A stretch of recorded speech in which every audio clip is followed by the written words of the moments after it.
경제시장의 지표가 되어드리겠습니다. 코인 천기누설 앵커 문다연입니다.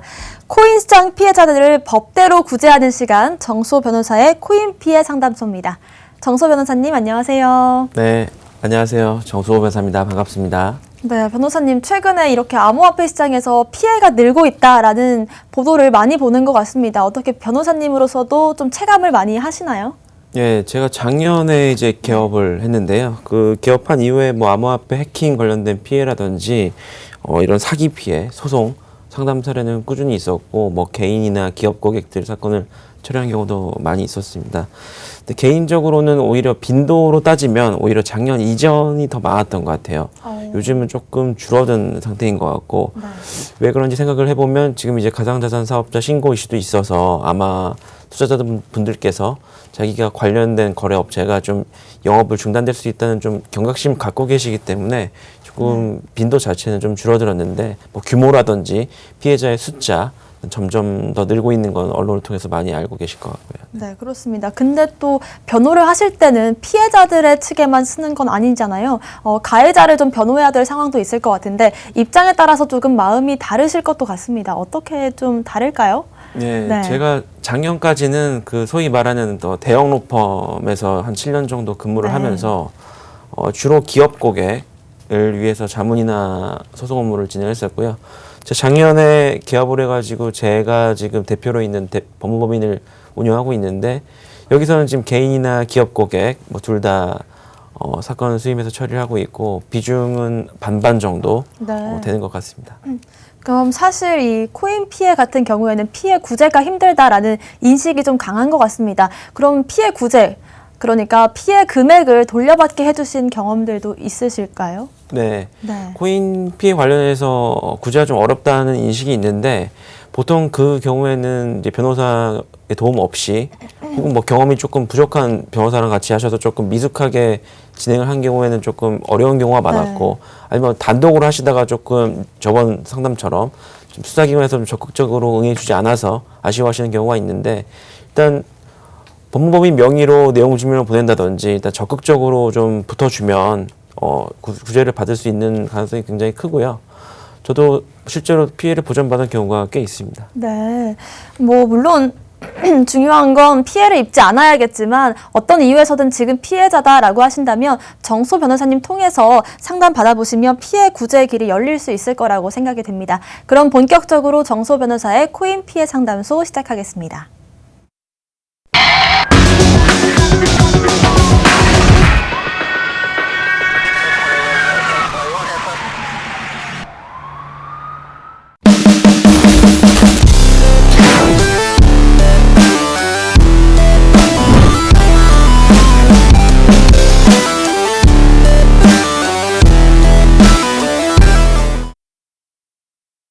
네, 정수호 변호사의 코인 피해 상담소에서는요, 암호화폐 시장의 검은 그림자로부터 여러분들을 보호해드리겠습니다. 그리고 피해자를 구제하기 위한 최선의 방안도 제시해드리겠습니다. 여러 가지 방법을 저희가 열어뒀는데요. 오픈 채팅방 사용하셔도 되고요. 아래 메일을 통한 접수도 받고 있습니다.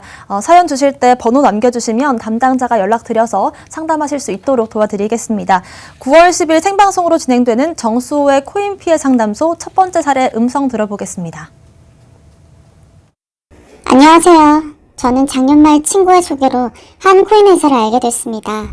코인 투자는 한 번도 해본 적은 없는데 투자 가치가 있다는 친구 말에 코인 1억 개를 구입했습니다.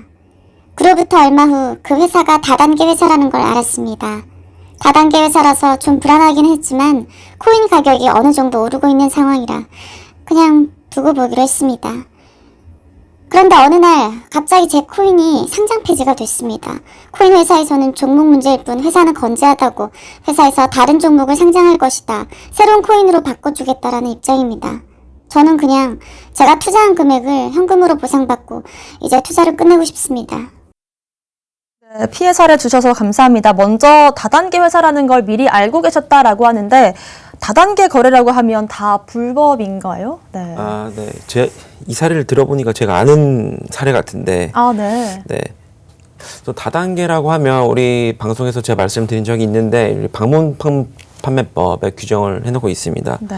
그 방문 판매법의 요건에 이제 충족이 되면 다단계 판매 조직에 해당하고 그 다단계 판매 조직에 해당을 하면 그걸 영업을 하려면 이제 공정위에 이제 등록을 하고 영업을 해야 되는데 뭐 많은 업체들은 우리가 알고 있는 뭐 A사라든지 등록을 하고 영업을 하는 다단계 업체도 많지만 대부분은 관련 규제를 좀 적용받지 않기 위해서 무등록으로 영업을 하는 경우가 많고 그런 경우에는 거의 다 불법 영업이라고 봐야 되는 것이죠. 네, 저도 매주 피해 사례를 접하다 보니까 이 코인 피해 사례 중에서 다단계 사기가 많은 것 같습니다. 근데 사실 우리가 다단계 회사다라고 걸어놓는 회사는 없잖아요. 이런 걸 좀 저희가 파악을 할 수 있는 방법들은 어떤 게 있을까요? 네, 이건 뭐 법적인 측면에서 네. 앞서서 좀 상식적으로 말씀드리면 저희도 갑자기 오래된 친구가 연락이 온다든지 네. 뭐 친하지 않았던 친구가 제 근처로 찾아와서 뭐 밥을 한번 먹자고 한다든지 해가지고 오면 이제 조금 친해지다가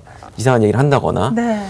제가 뭐 이제 가입을 하기 전에 어디 좀 투자 설명을 좀 들으러 같이 가자거나 아, 뭐 네. 이런 식으로 유도가 되는 경우가 되게 많은 것 같고 또 지인이다 보니까 뭐 손해를 보더라도 내가 책임을 질 테니까 걱정하지 마라 이런 식으로 조금 안심시키는 경우도 많을 것 같고요. 지금 변호사로서 좀 법적으로 말씀을 드리면 지난번 방송에서 나왔듯이 이제 3단계 이상의 직급 체계를 갖고 있고 그리고 다른 판매원을 가입시키는 권유 행위의 존재 그리고 다른 판매원의 어떤 실적에 따라 연동이 되는 후원 수당 이 세 가지 요소가 있으면 우리 방문 판매법상의 다단계 판매 조직에 해당되는 것이고요. 지금 현재 다단계 판매법상 등록되어 있는 그 다단계 판매업자는 공정거래위원회 등 사이트에 공시가 되어 있습니다. 따라서 제가 지금 말씀드린 이런 어떤 특성 그리고 법적 요건이 갖췄다고 생각이 되신다면 그 조회를 해보면 정상적인 업체라면 조회가 될 것인데 조회가 안 된다면 무등록 불법 업체라고 봐야겠습니다. 네, 근데 사례자분 같은 경우에는 중간에 다단계 회사라는 걸 알았다라고 하셨는데 그럼 이런 부분에 있어서 알고도 거래를 계속했다면 이 부분도 좀 문제가 될 수 있는 게 아닐까요? 우선 이 다단계 판매 조직으로부터 뭐 물건이나 뭐 암호화폐나 이런 것을 단순히 구매했다고만 해서 뭐 처벌을 받는 건 당연히 아니겠죠. 그건 네. 뭐 피해자일 뿐이니까요. 다만 이 다단계 판매가 굉장히 위험한 것이 많은 분들이 피해자인 동시에 다른 사람을 가입시키기 때문에 그 가해자가 될 수 있다는 점인데요. 이렇게 지금 다단계 판매 조직에서 자신도 모르게 일을 하면서 권유행위나 판매행위를 하게 되거나 뭐 이렇게 가입시키는 등 행위를 하게 되면 당연히 처벌 대상이 되는 것이고요. 물론 하위 직급 같은 경우에는 양형상의 좀 참작 사유가 돼서 가볍게 처벌을 받을 수 있겠지만 분명히 처벌 사유가 된다는 말씀을 드려야 될 것 같고 다만 실무적으로는 워낙 지금 다단계 판매 조직 같은 경우에 이제 대규모로 이루어지는 경우가 많기 때문에 상위 최상위 직급만 이제 기소가 되고 나머지는 이제 기소가 좀 이루어지지 않는 그런 경향성도 보여주고 있습니다. 네, 그런데 어쨌든 뭐 강요에 의해서가 아니라 본인 판단 하에 투자를 하신 거고 그 코인이 상장 폐지가 됐다라고 한다면 이게 원래 정상적인 거래였다라고 하면 사실 상장사에서 책임질 필요는 없어 보이거든요. 네, 이게 발행사 측에 정말 아무런 잘못이 없다. 네. 그러면 저희가 이제 반복되는 키워드인데 이제 자기 책임의 원칙에 따라서 투자자 본인이 책임을 져야 될 건 당연하고요. 네. 다만 제가 사건 처리를 해보니까 이게 뭔가 억울하고 이제 가격이 폭락했다던가 네. 갑자기 상장 폐지가 됐다던가 이런 상황이 되면 발행업체 아무런 잘못이 없는데 갑자기 뭐 제3의 요인으로 되는 경우는 많지 않고 여러 가지 요인이 이렇게 뒤섞여서 영향을 미치는 경우가 많고 그런 경우에는 이제 현실 세계에서는 뭐 과실이 또 뭐 100대 0이다. 뭐 이렇게 말하기 어려운 경우가 대부분이니까요. 이런 경우에서는 이제 분쟁이 발생할 수밖에 없고 변호사 같은 이제 법률 전문가들이 역할을 하게 되는 것이죠. 네. 근데 또 만약에 상장사에서 좋은 마음으로 다른 코인으로 바꿔주겠다라고 하면은 뭐 새로운 코인으로 교환받는 것도 하나의 방법이 될 수 있을 것 같거든요. 어떻게 보시나요? 네, 정말 발행사와 아무런 상관도 없이 잘못이 아무것도 네. 없는데 예컨대 뭐 거래소가 임의로 상장 폐지를 했거나 아니면 정말 예상치 못했던 어떤 천재지변 같은 그런 사건이 발생해서 이렇게 상장 폐지가 된 경우에 좋은 마음으로 이렇게 전도가 유명한 이런 코인으로 교환을 해주겠다고 하면 뭐 그거 자체는 당연히 문제가 없을 것 같아요. 문제가 없을 것 같지만 제 경험상 이게 사실 제가 알고 있는 사례 같기도 한데 이게 이렇게 다른 암호화폐로 교환해주겠다는 것이 보통은 기존의 암호화폐 관련해서 있었던 어떤 잘못을 감추거나 아니면 다른 암호화폐로 아예 교환을 해줘버려 가지고 기존 화폐 암호화폐 관련돼서는 어떤 손해배상 책임 청구를 어렵게 만들려는 어떤 수법 중 하나로 활용되는 경우가 많았던 것 같습니다. 이건 그래서 조금 신중하게 보셔야 될 것 같습니다. 네. 그리고 뭐 또 지금 이렇게 상황을 알고 있는지, 그렇죠? 이 부분도 중요할 것 같은데, 사실 사례자분께서 업체 측이랑 계속 연락을 해봤는데 받지 않는다, 연락이 안 된다고 하시더라고요. 전화 신호는 가는데 안 받는 상황이고, 지금 이 상황이 2달 동안 이어지고 있는데, 사실 2달 동안 전화를 안 받는다는 게 좀 의도적으로 생각을 해도 괜찮을까요? 네, 뭐 당연히 정상적인 업체라면 고객센터도 있는데 네. 지금 2달 동안에 연락을 안 받는다.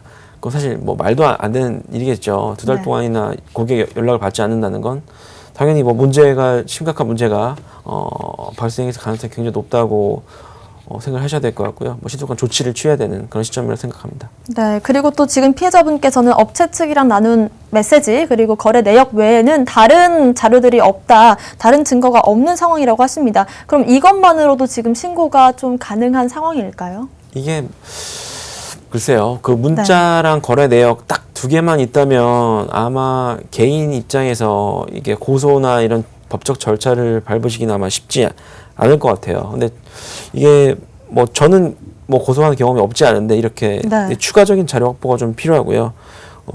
그런 과정에서 변호사의 도움이 필요할 것 같고요. 지금 암호화폐 거래나 서비스 내용이 사기에 해당하는지 여부에 대해서 조금 더 충실히 검토를 해서 자료를 만드셔야 될 것 같고, 지금 아니면 뭐 다단계 판매 조직에 해당된다는 점이라든지 등록 여부라든지 이런 거는 이제 변호사가 도와드릴 수 있을 것 같고요. 아니면 암호화폐 관련된 계좌를 추적을 해서 이게 좀 럼섬으로 다른 계좌로 좀 퍼져나가는 이런 정황을 추적하는 것도 저도 그런 경험이 있고 아니면 전문업체가 있으니까 도움을 받을 수 있을 것이고, 다만 뭐 개인 투자자분으로서도 사실관계를 좀 미리 면밀하게 좀 정리를 해두시고 자신에게 투자 권유를 한 지인이라던가 네. 이런 인적사항 같은 것을 좀 미리 정리를 해두시는 이런 절차는 필요할 것 같습니다. 네, 그리고 사례자분께서 질문을 한 개 더 주셨습니다. 주식 같은 경우에는 상장 폐지에 대한 법적 보상이 있는 걸로 알고 있는데 코인도 법적 보상이 있는지 궁금합니다. 라고 물어보셨는데 어떤가요? 네, 이 주식 같은 경우에는 이제 네. 상장 폐지가 된다. 그렇다고 엄밀히 말하면 어떤 법적 보상이 이루어지는 것은 아니고, 네. 이게 왜냐면 주식이 상장 폐지가 된다고 해서 이제 시장의 거래 가치가 없어지는 것이지 주식을 들고 있다는 사실이 바뀌는 건 아니잖아요. 네. 하지만 어떤 보상이 주어지는 것은 아니지만 거래소에서 이제 상장 폐지가 되니까 일정한 기간을 부여해 줄 테니 시장에서 이제 매각을 할 사람은 매각을 해라, 이런 식으로 일단 정리매매라고 하는데 이 정리매매 기간을 부여하고요. 이 정리매매 기간 동안에 팔 수 있는 가격 자체가 그렇게 높지는 않습니다. 반면에 이제 암호화폐 같은 경우에는 이제 거래소에 그런 제도는 없죠. 미리 좀 이제 거래 유의 종목으로 지정했다가 상장 폐지가 되니까 다른 거래소나 지갑으로 옮기라는 정도의 조치를 하고 있는데, 뭐 법적으로 그런 의무가 강제되고 있지도 않아서 지금 딱히 상장 폐지가 됐다고 해서 손해배상을 받을 수 있는 어떤 마땅한 방법은 없는데, 그것과 관련해서 거래소 측이나 어떤 발행업체 측의 어떤 과실이나 귀책이 있다면 소송을 통해서 해결하는 수밖에 없는 것 같습니다. 네, 그럼 마지막으로 지금 이 피해자분은 앞으로 좀 어떤 식으로 피해를 받으려고 노력을 하시면 될까요? 예, 제가 이 사안을 봤는데 뭐 결론만 말씀드리면 지금 본인에게 권유를 했던 그 사람을 특정을 해서 그 사람을 상대로 형사 고소를 하는 게 제일 효과적일 것 같고요. 형사 고소 과정에서 처벌을 원치 않을 테니 합의금을 달라라고 적극적으로 요구를 하셔가지고 합의금을 받아서 이 사건을 종결하시는 게 가장 깔끔하고 빠른 구제책일 것 같아요. 네. 아니면 이제 민사소송을 제기하는 경우에는 뭐 자기가 이 거래와 관련돼서 속았다던가 착오를 했으니까 이 거래를 취소하겠다, 이 거래 대금을 전부 돌려달라라는 주장이 법적으로 성립은 됩니다. 성립은 되는데 이게 지금 민사소송 같은 경우에 시간이 굉장히 오래 걸릴 수 있고요. 지금 이 업체를 상대로 제기하는 경우에는 유령 업체인 경우도 많아서 이 거래 상대방 특정에만 시간이 상당히 걸리고 특히 뭐 1심에서 끝나면 뭐 행운이겠지만은 1심, 2심 대법원에 이르기까지 몇 년은 걸릴 수 있어서 뭐 그동안에 업체나 상대방이 잠적해버리는 경우도 적지 않기 때문에 일단 신속히 형사고소를 통해서 합의금을 받아내는 전략이 제일 좋을 것 같습니다. 네, 변호사님께서 형사와 민사로 나눠서 솔루션을 주셨는데요. 일단 상대를 특정해서 형사를 진행하는 것이 좋겠다라고 의견 주셨습니다. 두 번째 사기 피해 사례도 한번 보겠습니다. 최근에 발견된 사건인데요. 아마 지금도 계속해서 벌어지고 있는 사건이고 많은 분들이 당해보신 것 같습니다. 비트코인 탈취를 목적으로 하는 악성 메일이 국내에서 많이 퍼지고 있다라고 합니다. 네, 저도 네. 유사한 메일을 받아본 적이 있는 것 같아요. 네. 제 이 사안을 보니까 지금 저도 좀 속을 수도 있겠다는 생각이 드는데 네. 이 이메일을 보내서 이 이메일을 받은 사람의 비트코인 계좌에 25 비트코인을 지금 지급했다고 하면서 네. 아이디랑 패스워드를까지 적어놨습니다. 아. 지금 이 사이트에 접속해서 어떤 조치를 하게 만들어 놓은 것이죠. 그래서 지금 이 사이트에 만약에 접속을 해가지고 인출을 하면 좀 황당하게 실제로 0.001비트가 실제로 인출이 됐다고 해요. 네. 그래서 정말 여기 내 계좌에 돈이 들어있나 보다 네. 라고 의심한 이제 투자자가 조금 더 추가 인출을 하려고 보니까 그렇게 인출하려면 0.0061비트를 추가로 입금해야지 이제 전부 다 인출해주겠다고 이제 속여서 결국 두 번째 비트를 이제 편취당한 그런 피싱 유형인 것 같습니다. 정말 교묘하네요. 근데 만약에 이걸 받은 사람이 0.001 비트코인을 인출을 하고 나머지는 인출하지 않겠다라고 하면 메일 보낸 사람이 피해를 보는 입장 아닌가요? 예. 리스크가 있어 보여요. 그렇죠. 이게 네. 지금 이 전형적으로 이 받는 메일 수신자의 어떤 욕심을 자극해서 더더욱 믿고 의심하지 못하도록 만들려는 그런 수법인 것 같고요. 네. 뭐 대를 위해서 뭐 서로를 희생한다 뭐 이런 얘기도 할 수 있을 것 같은데 일반적인 피싱은 사실 저희가 봐도 너무 좀 허황돼서 네. 성공 가능성이 좀 떨어지잖아요. 그래서 뭐 소액이지만 일정 수준의 출혈을 감수하면서 좀 성공 가능성을 좀 높이려는 이런 시도를 한 것 같습니다. 사실 뭐 언뜻 들어서는 얼마나 교묘하고 얼마나 정을묘하길래 싶거든요. 자세히 좀 메일 내용을 풀어주실 수 있을까요? 네, 이제 언론 보도에 나온 지금 이 메일 내용이 좀 보도가 됐는데 이 메일을 보면 일단 그 메일 보낸 사람 이름이 이제 어드민 서포트 네. 그래서 이제 관리자 지원자로 되어 있고 메일 계정도 보니까 메일 @noreply.com이어서 얼핏 보니까 진짜 관리자 메일 주소처럼 네. 보여요. 메일 제목도 비트코인 페이먼트고요. 이게 지금 네. 날짜가 9월 2일이라서 최근에 있었던 일입니다. 지금 이 메일 본문을 보면 이제 바우어 호프만 씨에게 보내는 메일인데 요청 받은 대로 당신 계좌 25비트 뭐 하나로는 13억 원 정도인데 이걸 이제 포트코인 넷 사이트에 있는 계좌에 이체를 해줬다. 접속을 하라면서 이제 아이디와 암호를 적어놨습니다. 뭐 저도 피싱 메일 뭐 많이 받아봤는데 내용을 보면 뭐 아프리카나 유럽의 왕족인데 자기가 엄청난 상승을 받게 됐으니까 네. 출금을 좀 도와달라. 그럼 수수료를 지급하겠다. 이런 좀 허황된 거라서 네. 좀 믿기가 어려운데 이건 이제 그럴듯한 메일 주소에다가 제목에다가 아이디까지 패스워드까지 알려주고 네. 아까 말씀드린 것처럼 0.001 비트를 실제로 줬단 말이죠. 네. 그러니까 정말 이 계좌에 내 비트가 있나 내가 보다. 빼낼 수 있는 네. 비트가 있나 보다 이제 해서 사람의 좀 욕심을 자극해서 좀 넘어가신 그런 사례인 것 같습니다. 그렇습니다. 그리고 또 올해 초에는 비슷한 사건들이 또 있었습니다. 이번에는 메일이 아니라 문자 사건인데요. 한번 제가 소개해드리도록 하겠습니다. 30대의 김모 씨는 평소 이용하던 암호화폐 거래소 명의의 문자를 받았습니다. 해외에서 누가 김 씨 계정으로 접속을 했다는 내용이었는데요.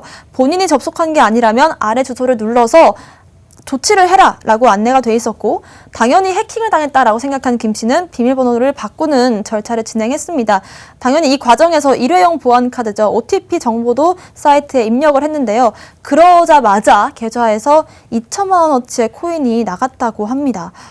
네. OTP 정보가 유출된 거겠죠. 수단만 다른 거지 뭐 똑같은 유형이다라고 봐도 될 것 같은데요. 예, 뭐 전형적인 피싱 그리고 이게 SMS를 통해서 이루어진 것이기 때문에 보통 스미싱이라고 네. 하죠.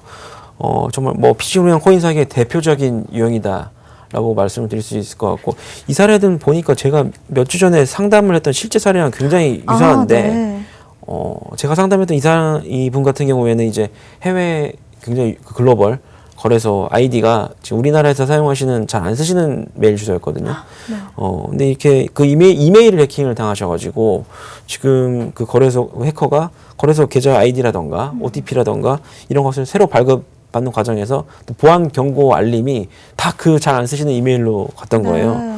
심지어 이분이 약간 투웨이 인증이라고 하죠. 2단계 인증까지 설정해 놓으셔가지고 이제 핸드폰 문자 같은 것으로 어떤 OTP 같은 것을 거쳐야 지금 이제 로그인 할 수 있는 조치까지 해놓으신 분이었는데 정작 이 해커가 그 휴대전화 번호를 바꾸고 전화번호를 변경하는 과정에서 일일이 보안 경고 메일이 갔었는데 그 메일을 정작 보지 못하셔가지고 이게 확인을 못하셨고 결국 보관 중인 금액도 굉장히 수억대에 달하셨는데 비트코인을 전부 탈취당하는 사례가 있었습니다. 이 사례는 경찰이 면밀히 수사를 했지만 결국 해커를 찾지 못해서 지금 수사가 중단돼 있는 그런 상태입니다. 네, 정말 유사한 사례가 많이 벌어지고 있는 것 같습니다. 이렇게 사기를 할 때 사기 업체에서 보내는 URL들이 있잖아요. 이거는 뭐 따로 직접 만들어서 유포를 하는 건가요? 예, 이게 네. 보면 뭐 실제 거래소랑 굉장히 비슷하게 사이트 주소도 만들고 네. 디자인도 만들어 놓고 해서 사람들이 뭐 아이디랑 패스워드 입력하면 진짜 거래소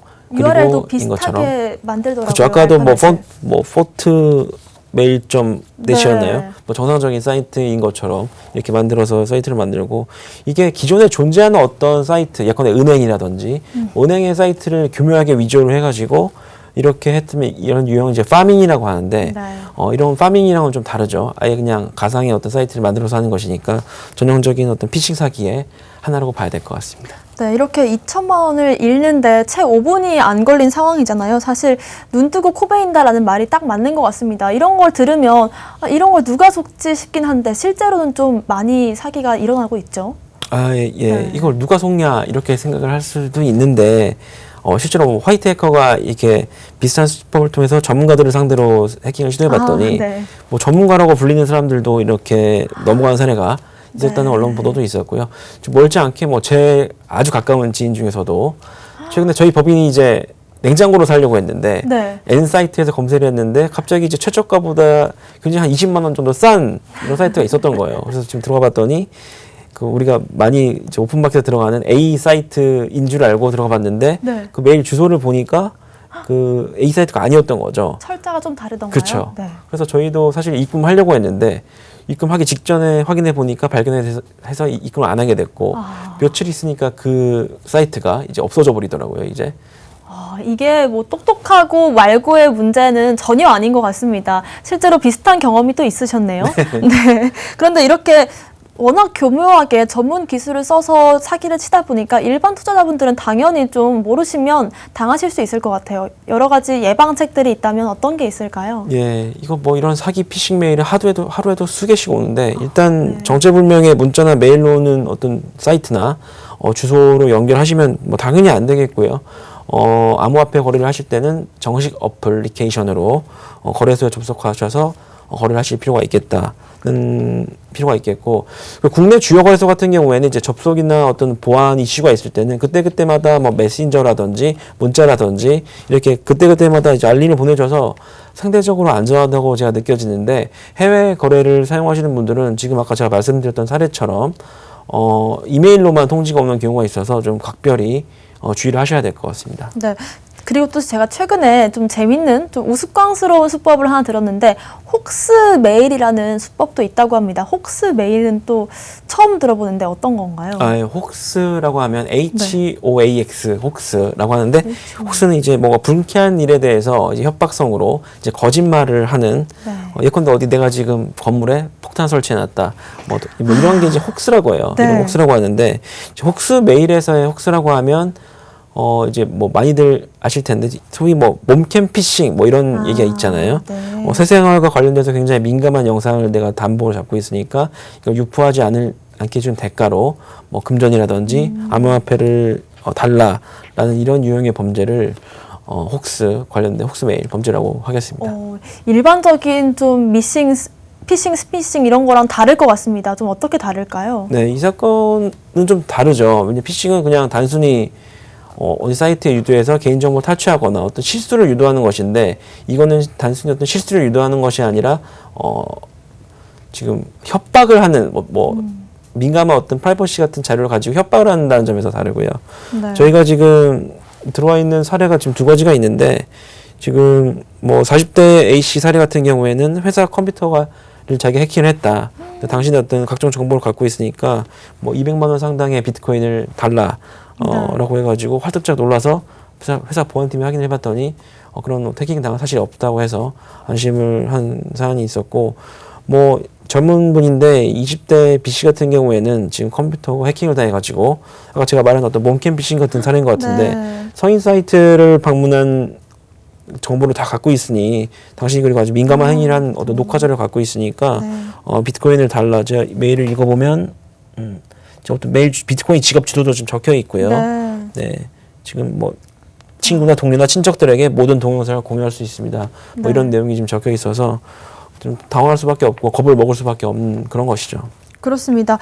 정말 좀 악질이라고 생각이 들어요. 이거 같은 경우는 그러면 해킹 사건으로 봐야 되는지 아니면 피칭 사건으로 봐야 되는지 어떻게 봐야 될까요? 예, 해킹이라고 하면 이제 뭔가 보안 시스템을 뚫고 들어가서 정보를 탈취하는 어떤 그런 이제 고도의 작업이 필요한 것일 텐데 이런 걸 보면 뭐 그렇게 해킹을 해서 데이터를 갖고 있는 것처럼 주장하지만 뭐 실체를 좀 메일을 보면 그런 해킹이 없었기 때문에 해킹이라보다는 어떤 실수를 유도해서 정보를 탈취하려는 어떤 피칭 사기라고 봐야 될 것 같습니다. 네, 그럼 이런 사건 같은 경우에는 사기 업체가 좀 특정이 된 상태일까요? 거의 특정이 안 네. 되죠. 거의 특정이 안 되지만은 뭐 가끔 운이 좋게 가해자를 특정해내는 경우에는 대부분 해외 소재 있는 어떤 집단으로 검거가 되는 경우가 많고 제가 법인에 있을 때도 잡고 봤더니 유럽, 폴란드 쪽이나 아니면 나이지리아 쪽에서 이런 범죄 해커 집단이 많이 있는 것 같아요. 지금 뭐 메일 보시면 보통 이렇게 번역기를 돌려가지고 좀 엉성한 한글로 작성된 글을 통해서 협박하는 게 주된 특징이고요. 특정 타겟을 대상으로 삼기보다는 무차별적으로 이메일을 보내고 있는 게 특징이라고 할 수 있겠습니다. 사실 뭐 예전 같은 경우에는 대포 통장을 만들어서 이제 사기를 했었는데 이제는 특정 입금 주소를 딱 지정을 해서 사기를 벌이고 있습니다. 그 이유가 있을까요? 네, 이건 아마 통장 만들어 보신 분 왠지 아실 거예요. 지금 뭐 대포 통장을 만들려면 일단 금융실명책 때문에 뭐 쉽지 않을 뿐더러 지금 이제 보이스피싱 관련된 위험성이 있어서 계좌를 만들면 하루에 100만 원인가요? 그 정도도 이체하기가 좀 어려운 상당한 뭐 거래 내역이라든지 뭔가 인증을 해야지 이체 한도를 풀어주는 등 굉장히 엄격하게 관리를 하게 되고요. 반면에 이제 비트코인 같은 암호화폐를 통하면 이제 추적도 어렵거니와 저희가 이제 수요일에 방송에 나왔던 이제 믹싱 앤 텀블러 같이 어떤 자금 세탁 수법도 이제 게재가 되면 더욱더 추적이 어렵게 버릴 수가 있는 것이죠. 그러니까 이런 범죄자들이 비트코인이라든지 아니면 더욱더 좀 추적이 좀 어려운 뭐 모데로라든지 이렇게 좀 더 어려운 그런 코인을 활용해서 범죄를 하는 것 같습니다. 네, 어떻게 보면 참 좀 당황스럽기도 하고 황당하기도 한 사기 수법인데요. 그래도 피해자들이 계속 생기고 있습니다. 물론 당연히 송금을 바로 하면 안 되겠죠. 네. 뭐 당연히 해킹을 했다는 메시지를 받았으면 일단 너무 겁을 먹기 쉬운데 일단은 당황을 하지 말고 차분하게 이 해킹 메시지가 맞는지에 대해서 생각을 해보실 필요가 있어요. 지금 제가 아까 메일 본문을 봤지만 메일 내용을 천천히 살펴보면 이게 거짓이라는 점을 발견할 수밖에 없어요. 상식적으로도 이게 정말 해킹을 당했으면 더욱더 믿게 하려고 뭐 사진이라든가 영상의 어떤 뭐 샘플이라도 보냈겠죠. 지금 근데 이제 대부분 해킹 메일은 그렇지 않고 그리고 설령 해킹을 당한 게 맞더라도 송금을 하는 것은 위험하다. 왜냐하면 송금을 했다고 해서 더 큰 대가를 요구할지 아무도 모르는 것이잖아요. 그러면 이 경우에는 뭐 수사기관이라든지 변호사와 상담을 하셔서 결정하셔야지 뭐 이거 한 100만 원 주면 그만두겠다고 하니까 일단 넣어야겠다 하면 100만 원 받았으면 뭐 더 큰 돈을 달라고 하는 경우도 뭐 당연하게 있을 것이기 때문에 조심해야 될 것 같습니다. 그렇습니다. 이런 일이 있을 때 섣불리 혼자 판단하시기보다는 수사기관이나 변호사님 통해서 한번 판단을 하시는 게 더 안전해 보입니다. 또 세 번째 피해 사례도 한번 들어보겠습니다. 음성 메시지 듣고 오겠습니다. 안녕하세요. 저는 지난 3월 지인으로부터 한 코인 종목을 추천받았습니다. 그 코인 종목은 한때 선풍적인 인기를 끌었던 가 재오픈하면서 발행하는 코인이라고 했습니다. 당시 100원짜리 비상장 코인을 미리 사뒀다가 상장이 되면 동시에 200원이 될 것이라고 했습니다. 이슈가 있는 만큼 선착순으로 투자가 가능하다는 말을 듣고 마이너스 대출까지 받아 전 재산을 투자하게 됐죠. 하지만 예정했던 상장일이 돼도 상장은 되지 않고 있습니다.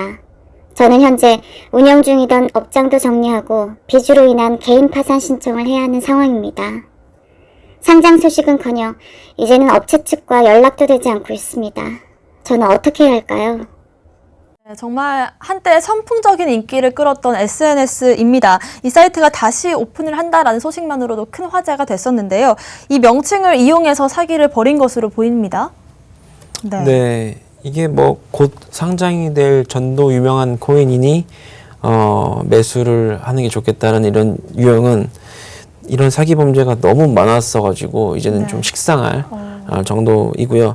근데 다만 이런 경우에는 조금 더 의심을 덜 사기 위해서 지금 이 사례에 소개된 것처럼 이제 기존에 있었던 유명한 서비스와 관련성이 있다던가 아니면 뭐 유명인 관련이 있는 코인이라던가 이런 식으로 홍보를 하는 경우가 많고, 그런 더더욱 의심을 좀 어렵게 하기 위해서 좀 계약서 위조된 계약서 어떤 스캔본을 이렇게 찍어서 홍보를 한다든지, 어디 뭐 그 유명인과 찍은 사진을 활용한다든지, 이런 식으로 해서 조금 더 믿게 만드는 이런 사기 범죄가 계속 반복되고 있는 것 같습니다. 네, 워낙 이런 일들이 많다 보니까 실제로 지난해 12월부터 국내 암호화폐 거래소죠, 업비트에서는 상장 사기 제보 채널을 만들어서 접수를 받고 있다고 합니다. 그만큼 뭐 상장을 빙자한 사건들이 많다라는 방증으로도 볼 수 있겠죠. 네, 제가 말씀드린 것처럼 네. 거래소도 이게 알고 너무 이런 있죠. 사기 피해가 많으니까 이렇게 센터까지 만들어서 이렇게 대응을 좀 지원해주고 있는 것 같은데, 개미 투자자들 같은 경우에는 사실 이게 곧 상장이 된다. 내가 지금 갖고 있는 코인이 아주 주요 거래소에, 메이저 거래소에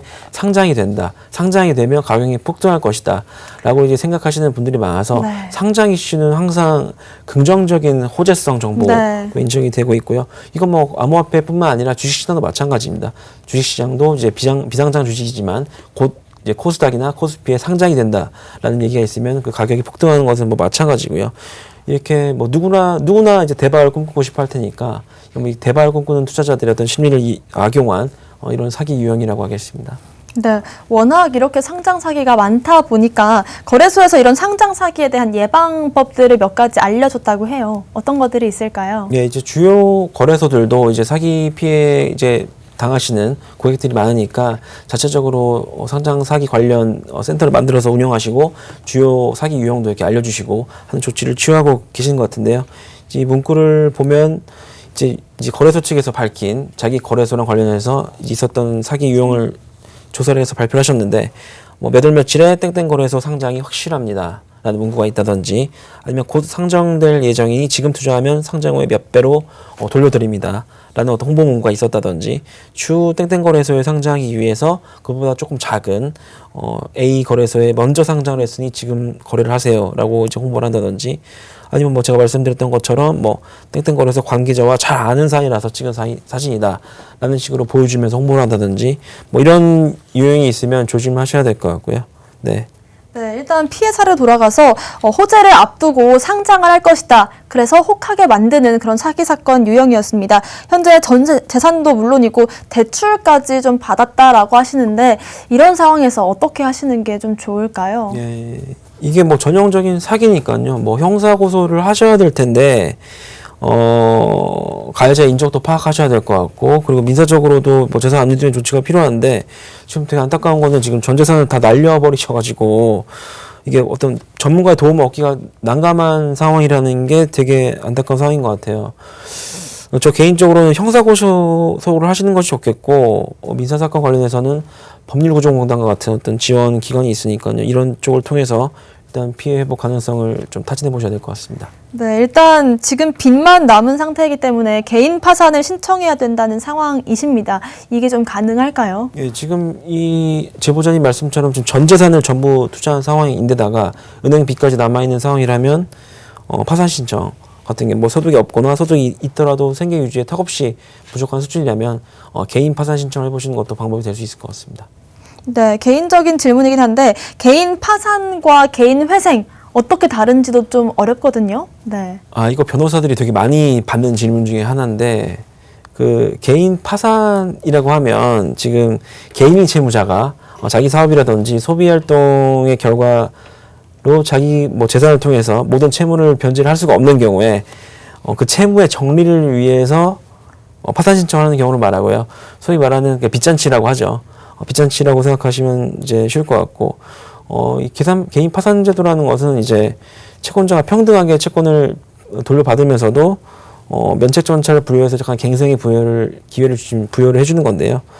다만 이렇게 파산자가 되게 되면 취업도 제한되고, 뭐 기업의 대표를 맡을 수도 없고, 공직선거법에 나갈 수도 없고, 뭐 이런 아주 큰 불이익이 큽니다.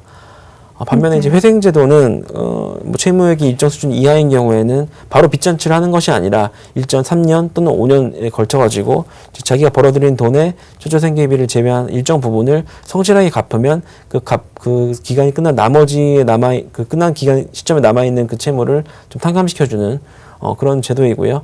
지금 바로 빚잔치를 하는 것이 아니고 상당한 기간 동안 변제를 한 후에 채무를 탕감시켜주기 때문에 개인 파산에 비해서 사회적인 불이익도 적어서 그런 식으로 이용이 되고 있는 그런 제도입니다. 네, 일단 뭐 파산과 회생으로 어느 정도 회복이 가능한 상태다라고 한다면 뭐 무분별하게 투자에 악용할 수도 있을 것 같습니다.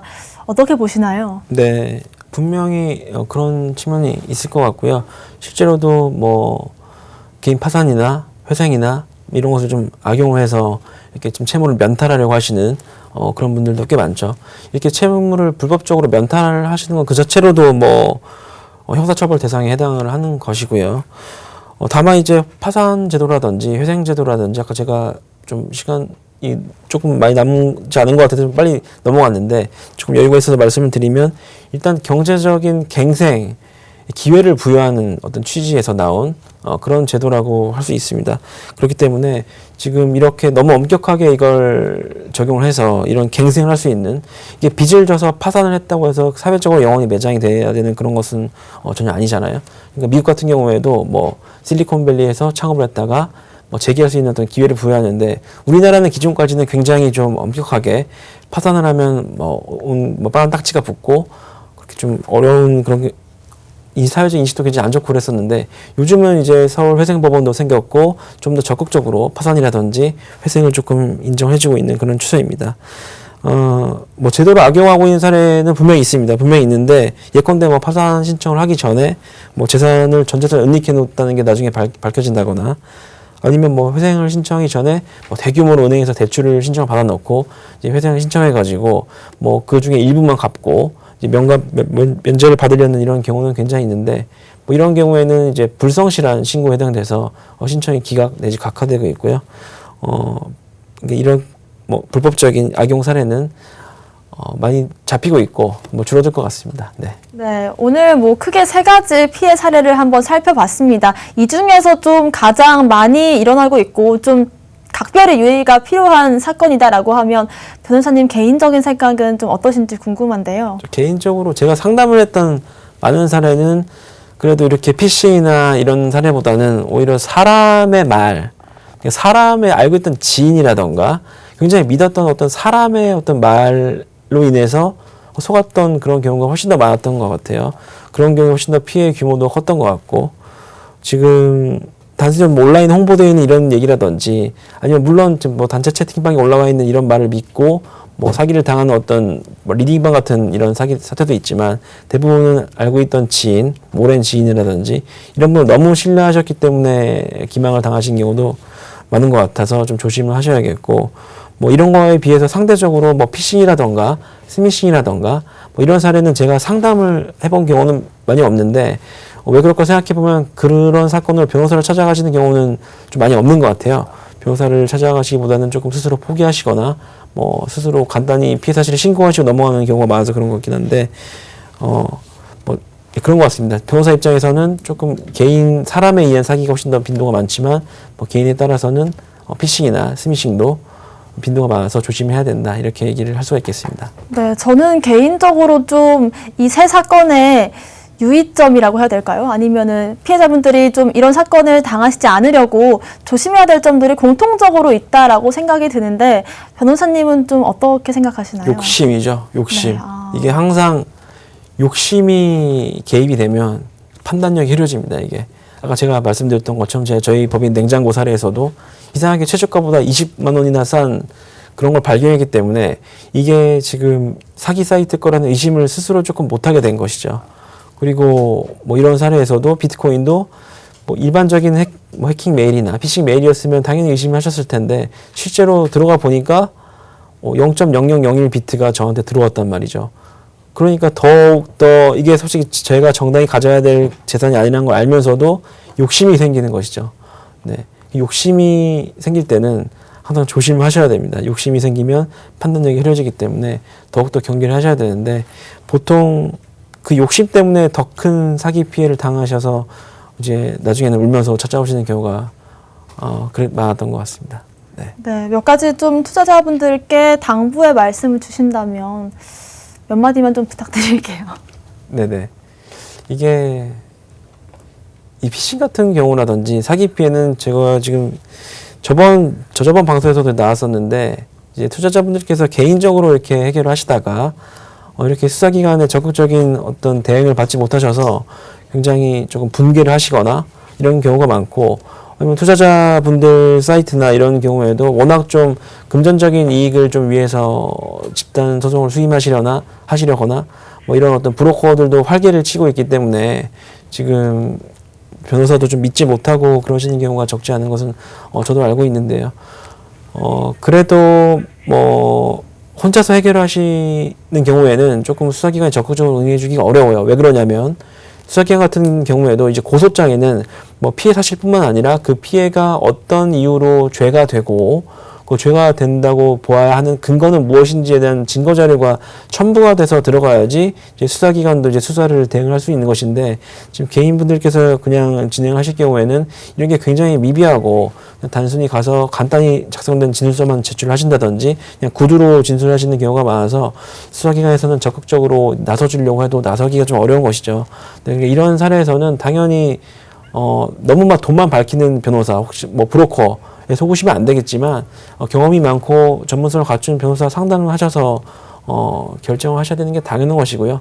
혼자 하셔서 안 되시는 이유는 본인이 작성해 내신 고소장이 이 수사기관이 봤을 때 범죄 소명에 부족하다든지 아니면 수사를 본격적으로 진행하기에는 조금 부족하기 때문에, 너무 많은 품과 시간이 들어갈 것이 너무 명백하기 때문에 좀 나서주지 않는 것이니까, 너무 내가 이렇게 피해를 입었는데 세금도 냈는데 왜 지금 국가나 경찰이 지금 뭐 하는 거냐, 네. 이렇게 분개를 하실 수 있는데 그 분개하는 마음보다는 지금 피해 회복이 우선적으로 돼야 되는 것이니까 내가 어떻게 하면 좀 빠른 처리를 할 수 있겠는지에 대해서는 전문가와 상의를 네. 하셔야 될 문제라고 제가 생각이 듭니다. 그렇습니다. 워낙에 좀 큰 문제들이다 보니까 혼자 판단하시기보다는 이렇게 전문적인 상담을 통해서 같이 해결해 나가는 게 더 피해 극복에 좀 수월할 것 같습니다.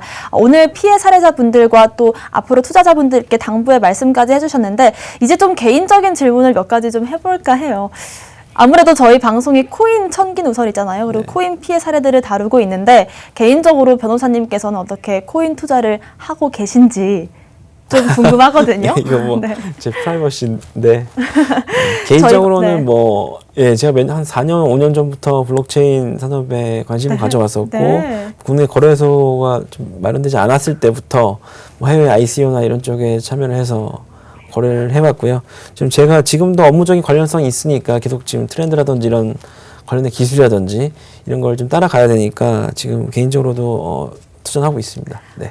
프라이버시라고 말씀하신 것 치고는 굉장히 디테일하게 알려주신 것 같은데요. 혹시 뭐 비트코인이라든지 이더리움이라든지 몇 가지 뭐 유망한 종목들을 알려주실 수 있을까요? 제가 뭐 그런 네. 건 잘 모르고 뭐 비트코인이라던가 이더리움 같은 가장 주요 암호화폐도 투자 대상에 넣어봤고, 아니면 뭐 에이다라던가 네. 아니면 그런 에이다는 제가 굉장히 좋아하는 암호화폐라서 좀 많이 가지고 있고, 네. 좀 몇몇 알트코인을 가지고 있는데, 왜냐면 네. 제가 처리했던 사건이라던가 그런 기업들이 이제 수임 보수 대신에 혹은 뭐 선물 같은 개념으로 이렇게 주시는 경우도 많아서 뭐 여러 개 가상자산을 가지고 있습니다. 네. 좀 개인적인 투자 스타일과 이런 것도 궁금하긴 한데, 어떻게 좀 성공 투자를 하고 계신가요? 요즘 장이 그렇게 좋지는 않거든요. 네. 제가 사실 변호사가 되기 전에 펀드 매니저 일을 하고 네. 하다가 이제 제가 변호사가 됐는데도 거래를 잘 못하겠더라고요, 제가. 그래서 존버 유형의 그런 투자를 추구를 하고 있고, 뭐 액수는 곤란하지만 뭐 개인적으로 만족할 만한 수익을 거두고 있습니다. 네. 그렇기 때문에 좀 코인 피해자분들을 더 잘 상담해 주실 수 있을 것 같습니다. 네, 일단 오늘 코인 피해 상담소에서 여러 가지 피해 사례를 한번 알아봤습니다. 앞으로 또 피해 사례 보내주실 수 있는 방법 있는데요. 오픈 채팅방 있고요. 또 메일을 통한 접수 방법도 있습니다. 사연 주실 때 번호 남겨주시면 담당자가 연결해서 진행할 수 있도록 하겠습니다. 오늘도 정보 주신 정소 변호사님 감사합니다. 네, 고맙습니다. 네, 오늘 저희가 준비한 소식은 여기까지입니다. 또 본 방송에서 제공하는 정보는 투자 판단의 참고 자료일 뿐이며 특정 자산 가치의 상승과 하락을 보장하지 않는다는 점 유의하시길 바라겠습니다. 저희는 다음 이 시간에 오겠습니다. 시청자 여러분, 고맙습니다.